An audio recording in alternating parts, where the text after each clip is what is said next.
Tulikuwa kule Kisii na Kisumu, na wakati tulikuwa Kisii tulizindua BBI. Na BBI tuwasema sisi tuwataka nchi ambayo wananchi watakuwa kitu kimoja. Wenzangu, wacha niwaambie, kwa sababu hakuna mtu mwingine isipokuwa mtu wa Nairobi ambaye anaweza kujua shida ya vita ya kisiasa. Kweli ama sio kweli? Nataka niwaulize wenzangu,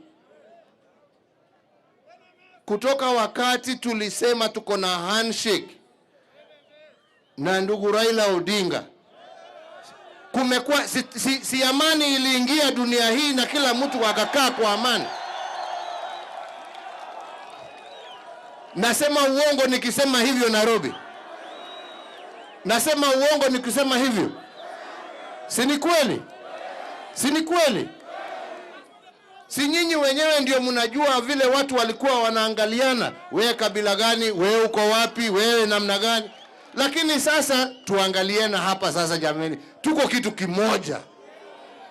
Hakuna mtu kama mtu ya Nairobi ambaye anaweza kujua shida ya ugomvi wa siasa, haswa ugomvi ambao unaelekea kutugawanya kwa misingi ya kikabila. Si ni hivyo? Si tunataka kuishi kwa amani? Sasa jameni, kama tumekaa na tumekubaliana ya kwamba tukitenda mambo haya ambaye tumesema yako ndani ya BBI, Wakenya hawatagombana tena.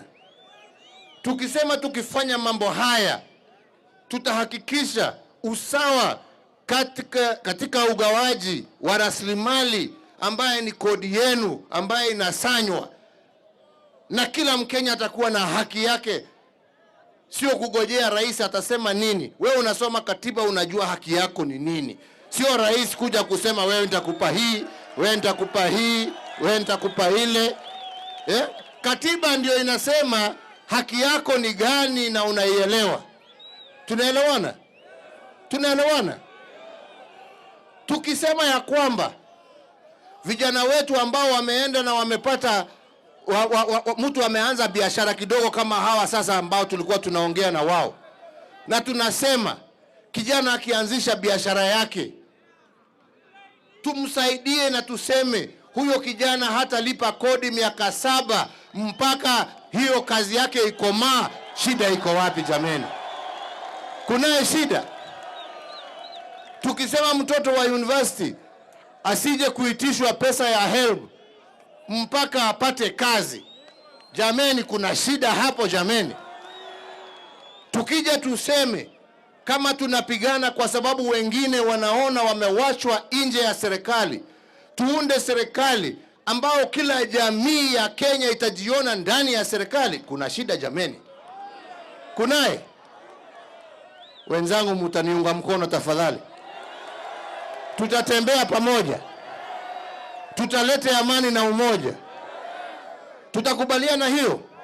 Hebu wacha nione kwa mikono ni wangapi wanasema hii kazi tutafanya pamoja pamoja pamoja pamoja pamoja pamoja.